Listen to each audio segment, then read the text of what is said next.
Mga kababayan, ang gustong mangyari kasi ng mga Duterte at ng mga supporters nila,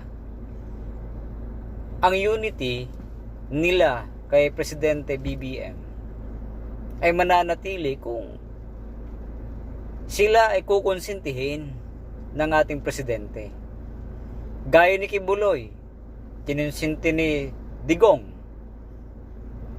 At yung mga kaso nila pagkatapos ng presidency ni Digong na naglitawan ngayon, kung hindi yun kakalkalin, hindi ibubulgar, unity pa rin.